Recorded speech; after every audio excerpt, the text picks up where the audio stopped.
सीधे दिल्ली से शुरुआत कर लेते हैं। पल्लवी झा, आपके पास आते हुए देखिए, दिल्ली से जो खबर है वो ये है कि बेड की कमी होने लगी है। पल्लवी, इसका जिक्र आपने किया था और कोरोना केसेस तो लगातार बढ़ ही रहे हैं।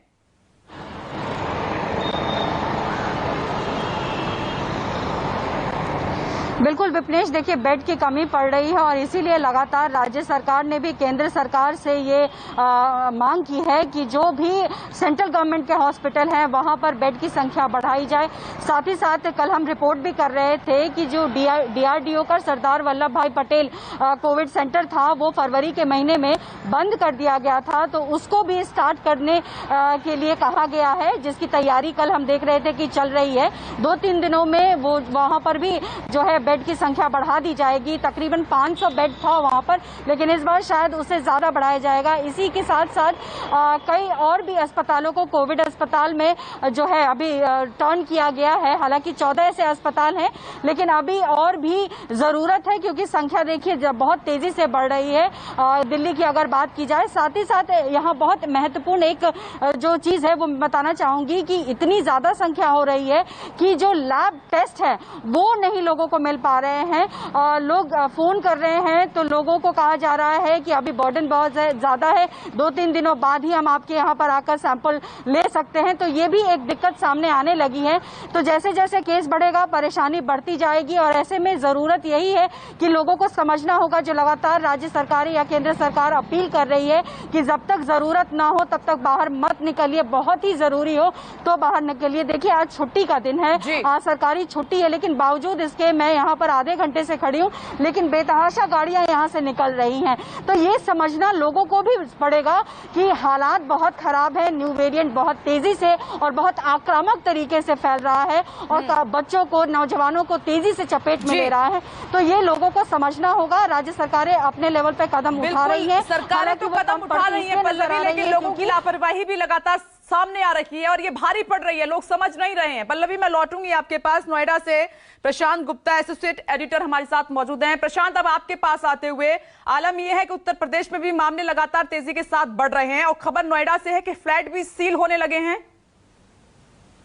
जी बिल्कुल, देखिए विपनेश, मैं आपको बता दूं कि कल नोएडा प्रशासन ने कार्रवाई की और काफी दिनों से जो हाई राइज बिल्डिंग थे नोएडा के अलग अलग सेक्टर्स में, वहां पर बहुत बड़ी संख्या में केसेस आ रहे थे और उसके बाद नोएडा प्रशासन ने कल 3 सोसाइटियों पर कार्रवाई करते हुए, जिसमें आम्रपाली सिलिकॉन सिटी, सेक्टर 76, इसके अलावा प्रत्येक विस्तीरिया और सुपर टेक कैपटाउन, इन 3 सोसाइटीज में जो लगातार बढ़ोतरी हो रही थी केसेस की रखी, उसके बाद यहाँ पर जो फ्लोर्स हैं अलग अलग टावर्स के जहाँ पर कोविड पेशेंट हैं उनको सील कर दिया है।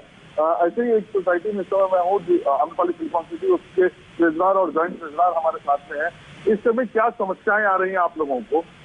देखिए, सबसे बड़ी समस्या ये है कि अभी के टाइम में 90+ केसेस हमारी सोसाइटी में रिपोर्टेड है। 90+ केसेस में गवर्नमेंट का एक लेटर आ गया, ये कंटेनमेंट वो कंटेनमेंट। ग्राउंड लेवल पे गवर्नमेंट की तरफ से कोई भी सपोर्ट नहीं है। There is no support, absolutely no support. कहीं कोई प्रशासन कंटेनमेंट जोन बनाने के लिए कुछ नहीं कर रही है। पिछली बार की हालत और इस बार की हालत, जो भी चीजें हो रही है वो सिर्फ कागज पे हो रही है। दूसरी बात आते हैं जो भी प्रोटोकॉल फॉलो करने की बात है, सैनिटाइजेशन आप बता दीजिए, सरकार के द्वारा हम अपने लेवल पे, जो सोसाइटी का हमारा AO है उसके लेवल पे हम अपनी तरफ से प्रयास कर रहे हैं, दिन रात सैनिटाइजेशन करवा रहे हैं।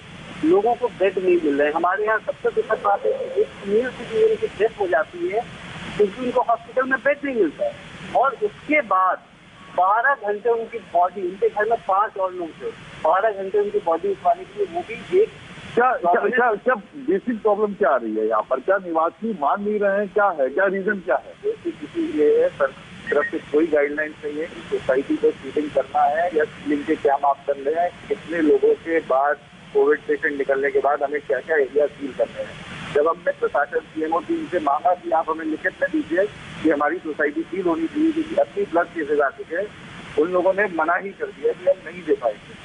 और इसी के चलते रेजिडेंट मान नहीं रहे। वो बोल रहे हैं हमें फैसिलिटीज चाहिए, लेकिन हाई राइज सोसाइटी में चाहिए, हम लोग अपनी मेड को, सर्वेंट को सबको अंदर लाएंगे। इसकी वजह से प्रॉब्लम ये हो रहा है कौन कंटेंडेड है कौन नहीं है, हमें पता ही नहीं है कौन पेशेंट है कौन पॉजिटिव है। आपका कहना यह है कि जो क्योंकि गाइडलाइंस नहीं है इसलिए जो एसोसिएशन है वो भी पूरी तरह से अपने नियम मुताबिक नहीं लागू कर सकती हैं। तो ये हाई राइज बिल्डिंग के अंदर जितने की काफी समस्या है, और मैं अगर बात करूँ तो नोएडा के हर सेक्टर में अमूमन हर सोसाइटी में ऐसे ही हालात हैं जहाँ पे कोविड केसेस डेली रिपोर्ट हो रहे हैं। लेकिन दिक्कत यह है कि उन केसेस को अगर हम बात करें तो वो केसेस जो है प्रशासन तक नहीं पहुंच पा रहा है। लेकिन अब जिस तरह से पिछले 3-4 दिनों में केसेस बढ़े उसके बाद से प्रशासन कुछ एक्टिव हो रहा है और जगह जगह पे टेस्टिंग कैंप वगैरह और चीजें लगाई जा रही है। प्रशांत, आप हमारे साथ बने रहे। नोएडा से ये अपडेट आपको प्रशांत गुप्ता दे रहे थे।